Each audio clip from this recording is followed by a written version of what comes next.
Our next speaker is Dr. Marcus Kehrli. Dr. Kehrli is currently the director of the National Animal Disease Center in Ames, Iowa. He received not one but 2 BS degrees, he tells me, one in in bacteriology and one in dairy science from Iowa State University, a DVM from Iowa State, as well as a PhD degree. He has had a very distinguished career on improving the health of animals through research on vaccines, diagnostics, and procedures. He's highly recognized for his bovine mastitis research. And his research team discovered bovine leukocyte adhesion deficiency, better known as BLAD, in dairy calves, and then he developed a DNA test that led to the elimination of that disease, that disorder from the Holstein herd in the U.S. He's been highly honored for his very productive research career, and he's highly qualified today to speak on animal nutrition research opportunities to improve animal health. Dr. Kehrli, thank you for agreeing to be one of our speakers.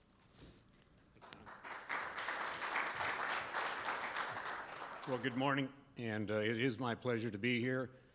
Thank you to Dr. Bites for a very kind introduction. It's not fair that I have more gray hair than Dr. Bites, who was on my program and study committee for my PhD, so I too had Dr. Bites as a professor at Iowa State and have the exact same feelings, Dr. Thompson and myself, towards Dr. Bites. Don kind of helped me decide whether or not what I was going to talk about was appropriate for the audience. So he assured me that controversial remarks are welcomed. So I am a veterinarian. My inbreeding at Iowa State University, it's good Jim Womack's here to calculate the inbreeding coefficient of my education, but it has one branch on the family tree.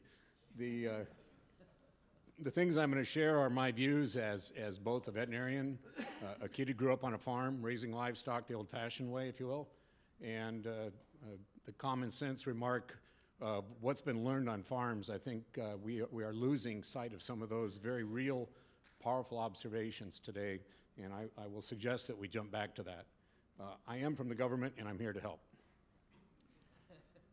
To drive home a point that I like doing when I'm with various groups is to point out the importance of agriculture in the U.S. economy. It's nearly a $400 billion gross domestic product for our nation.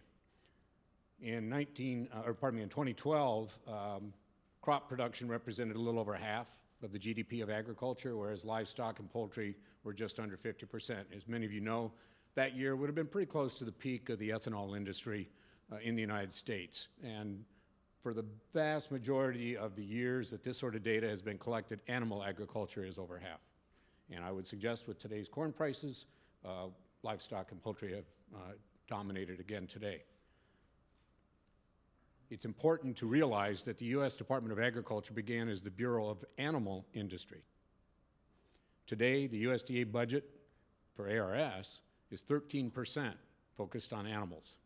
That's on animal science and animal health. We indeed have a disproportionate distribution, as Dr. Wotecki pointed out in her keynote address, of resources. And I'm not suggesting we take away from others, but we have not learned how to grow the pie. And we need more effective work in that area in this town. So we have very finite research funding, and one of the things I'm going to try to do is leave you with a few key thoughts to focus future research in the area of nutrition as it will impact animal health. And so those finite resources need to be focused where we're going to get the biggest bang for our buck. Today's most costly diseases affect the reproductive tract, respiratory tract, enteric tract, and mastitis in dairy cattle. You can tell I spent 23 years doing mastitis research, but milk is a very valuable product and a great protein source, and its value is what makes mastitis over a $5 billion a year disease to the U.S. dairy industry. So a key thing that Dr. Thompson emphasized are factors in our livestock's life that are stressful. And I think that most veterinarians, most farmers will tell you that most disease occurs in stressed animals. So our challenge to you as a group moving forward is how do we feed stressed animals? So that's going to be one of the most important things. Stress can be very predictable as to when it's going to occur, and I'll touch on a few of those points. And so we can manage around this. But we have very little evidence that's science-based on how to actually do that. When I was in veterinary school, I attended the American Association of Bovine Practitioners Convention in Toronto, Canada. There was a great presentation there. The Canadians had just finished completing analysis of a study where they had been putting beef cattle into trains in Western Canada and shipping to Ontario and putting them into feedlots. And they made three main conclusions from that effort. And if anybody was at that meeting, I apologize for repeating the effort. So there were three things that they learned that they shouldn't do. Number one, don't take those sort of transport-stressed animals and put them into high-density animal population in a feedlot. Spread them out. Number two, do not put them on a high-energy, grain-dense concentrate ration. And number three, for God's sakes, don't let a veterinarian touch them. So getting them off the train, getting them off the truck. I mean, we move animals in this country on large numbers on a daily basis. In fact, there's estimates of 600,000 to 1 million pigs on wheels in the United States of America every single day. If you think of a disease outbreak like FMD, where are we going to put them? It's not going to happen. So how do we feed shipping transport stressed animals that maybe have just been weaned?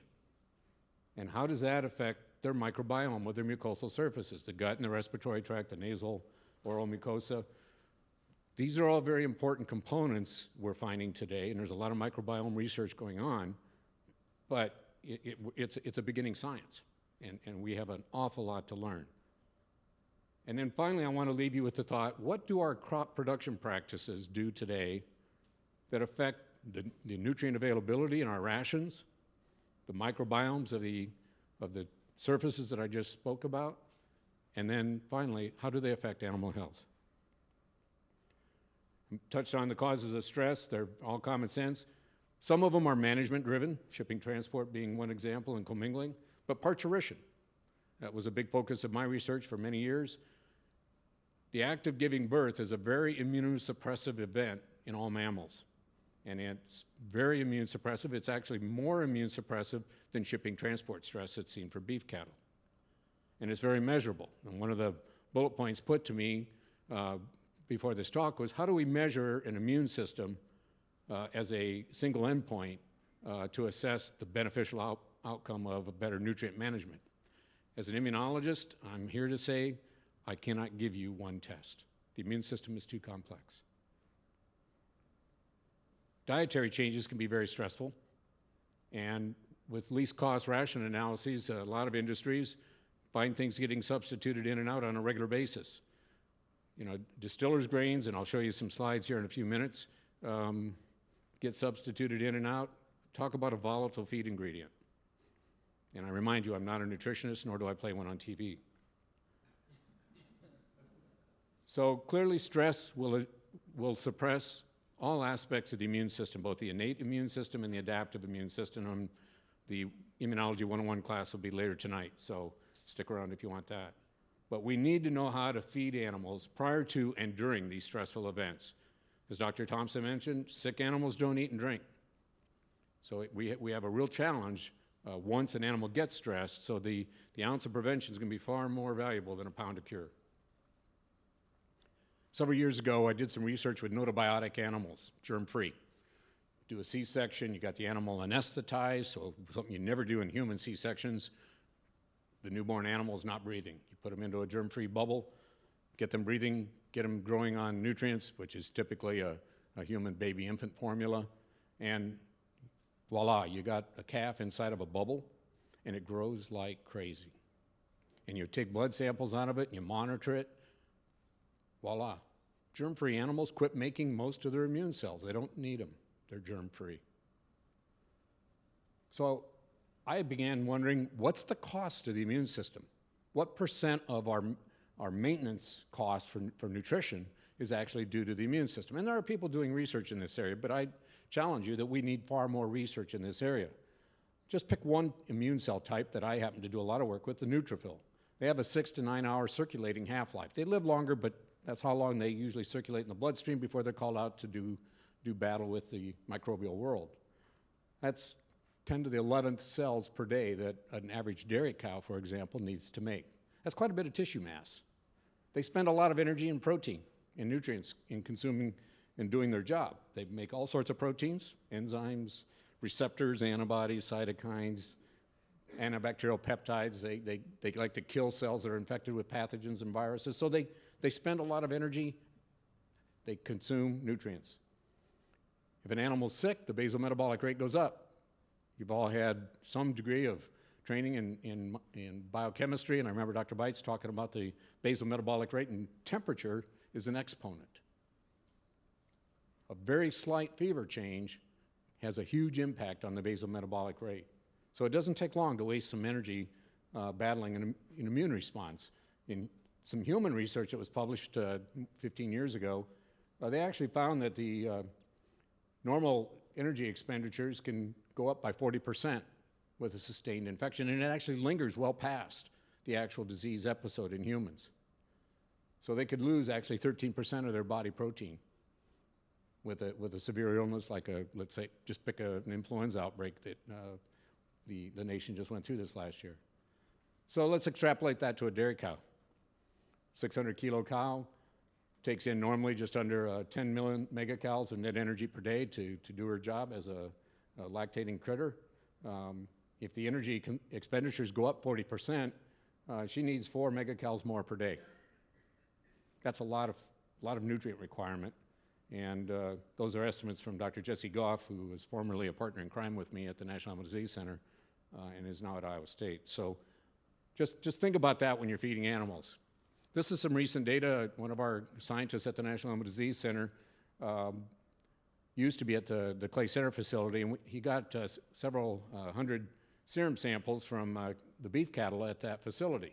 And I found this to be very remarkable. This is serum vitamin D, 25-hydroxyvitamin D levels in serum of calves from 3 months to 1 year of age. And it's the seasonal effect. And you all know that I get much more benefit from sunlight than those of you who tan, but you can get a lot of vitamin D produced in your skin. And this is the seasonal effect. The dashed line at the bottom here, that's the level of 25-hydroxyvitamin D that is expected to be in the body to prevent calcium deficiency or osteoporosis. That's where you need it to have normal nutrient levels for those aspects of what vitamin D does for body calcium metabolism. The solid line, however, is today where many scientists are suggesting that vitamin D needs to be at for optimal immune function. And much of this comes from research in humans in areas where tuberculosis is endemic. So we have a lot to learn. We're questioning whether or not these animals that are deficient during the winter, what sort of epigenetic effects might that have on a pregnant cow and then the calf that's born? Does it have any? We need science. Touch on the microbiome of the mucosal immune system. What is an optimal microbiome? I don't think anybody knows. It changes over a life's animal, or an animal's life. And how does that microbiome change and evolution over the life of an animal impact its immune system? And certainly the diet has a huge impact on that, and we see that in many animal species. There are over 500 species of bacteria in the mammalian gut, and there's a lot of subspecies, and the vast majority of these, like 98% of them, we don't even have the ability to culture in the laboratory. These are from a lot of metagenomic studies, just looking at the variability through deep sequencing technologies that are available today. So there are various states of the gut microbiota that have been linked to health and disease, much of this in humans, but there's actually some handful of papers starting to emerge in the livestock species. And some recent work by Troy Luft at the National Animal Disease Center has actually found, and you can't see it in these pie charts, but depending on where you're at in the gut of the animal, it very much varies. I can't point with the pointer, sorry, as you go down the gut.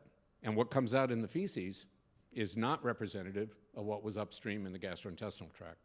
So there's a lot of research that needs to be done in this area. And a pooper scooper is not going to answer the questions. So what can we do to modulate that gut microbiota? Well, there's a lot of work going on with probiotics, prebiotics, symbiotics, and I would suggest that we need some others. I'm not against those, but there's just not a lot of proof that all of these things actually do work, in my estimation. But we do have a lot of products available, and they do get used, both in animal and human medicine. But the goal here is to prevent disease, and that's a long-term prospect. And it's difficult to keep these products going into an animal if you got to feed them or provide it through water, and particularly when they get sick. So that's why I think we may need some others, because if they're not eating and drinking, you aren't going to be able to get these products into them. I know you won't be able to read this, so all these are on the final. This is just an example where dietary beta-glucans are being used in the poultry industry to help control a lot of diseases. There's just a series of published papers on this. If you want this information, you can either PubMed it or give me a call. Now, the final thing I want to touch on to disturb Don over is what do our crop production methods do to influence the health of our animals through the nutrients that we attempt to provide them? We have a lot of, and I've talked with a lot of practicing veterinarians who see all species of animals. Your vertically integrated agriculture, we got a lot of people that are very, very focused on one species. But I really like talking to the veterinarians that see cows and pigs and sheep and chickens and dogs and cats on a daily basis, because they have a different view than our vertically integrated operators do. They're seeing things like vitamin B12 deficiencies. What's causing that? Manganese, cobalt, iron, zinc. Call up a feed company that does ration analysis. Yeah, they're seeing these. Are these related? Cobalt's part of vitamin B12, as all of you know. Nutrient deficiencies and immune status have been long linked. There's very little evidence that all nutrients can have measurable benefit on the immune system, but there have been some where if you are deficient, restoring it back to a normal level does help the immune system. A good example of that was some vitamin E selenium work done at The Ohio State University more than 30 years ago, looking at mastitis incidence in dairy cattle, in the transition cows. So if you supplement with vitamin E selenium, you restore certain aspects of the immune system to do its job, but you don't overcome the entire immune suppression. But the final thing I want to touch on are the mycotoxicoses. This picture in the lower right is a picture of a silage bag that's filled with shelled corn, just last fall. That picture was taken 3 days ago. That corn was not dried in the field. The veterinarian that provided that picture to me calls it a Fusarium mycotoxin generator. Now, somebody thinks that that's a good idea because that corn's going to go to an ethanol plant. It doesn't take a rocket scientist to know that there are going to be some corn byproducts returned to animals. And that veterinarian will tell you that, along with a large number of other veterinarians across all of North America and Europe, that they're seeing large amounts of mycotoxins at what may be just below the diagnostic lab's level of an alarm level.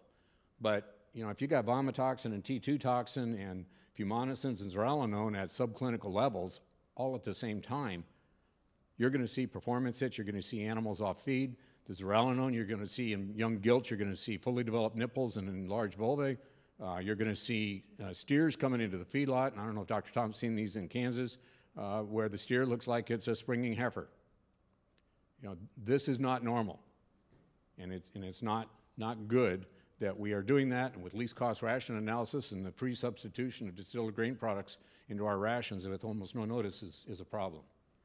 So we have very sophisticated immune systems, yet animals still get sick. Normally, we're healthy. I haven't heard much coughing in here. We're in good shape today. Pathogens have figured out how to overcome our immune system, both the innate and adaptive immune systems. We need better vaccines. We need a lot of research in that area. And stress will weaken all of these things. As Dr. Wotecki mentioned, 38 new human pathogens have been identified over the last 25 years, and 75% of them are zoonotic. I don't think we're going to feed animals to prevent that, but we may lessen the severity of those disease events when they do emerge. This is just a list of pathogens that have emerged around the globe in the last 3 decades that have impacted livestock, starting with BSE in England in 1986 up to last week. with certain strains of high-path avian influenza that are now in the migratory waterfowl flying over this continent and impacting poultry production in the United States. I'm here to tell you we do not have adequate resources to do the research on all of this. There are fewer than 30 veterinarians in the entire agriculture research doing animal health research. We employ a few more than that, but probably 25% of us are administrative schmucks like myself. And we're not contributing to the cause anymore. When veterinarians graduate from vet school with an average of $150,000 worth of school debt, I cannot hire them to work for the federal government on a salary of $70,000 a year. We are missing the next generation of researchers, and that's a concern to me. So is there a future in animal health research? Absolutely. There's no lack of work. We need to invest more in this area by far. We have to raise that percent of the entire investment portfolio well above 13%. And this is for across the animal scientists. I'm an animal scientist, I'm a veterinarian. We need to communicate and work together. It is not a competition. So we need to figure out how to do that and be strategic with our resources. So I challenge us today, are we asking the right questions? Are we willing to say what biocides are being used in producing our crops that also have patents with antimicrobial label claims that are sold in volumes 10 times greater than the antibiotics that are used in animal agriculture? What impact does that have? We need sound science. We don't need just allegations. We don't need hype. And a professor I had in vet school, Dr. Bob Carithers, once said in one of our lectures, you only got to be smarter than a piece of paper to write on it. It's appropriate we're in this building when that comment was made, right? Well, today you only got to be smarter than a keyboard to type on it. And I think we need to get the evidence to support what we're going to do in the future of feeding animals. So with that, I thank you for your time.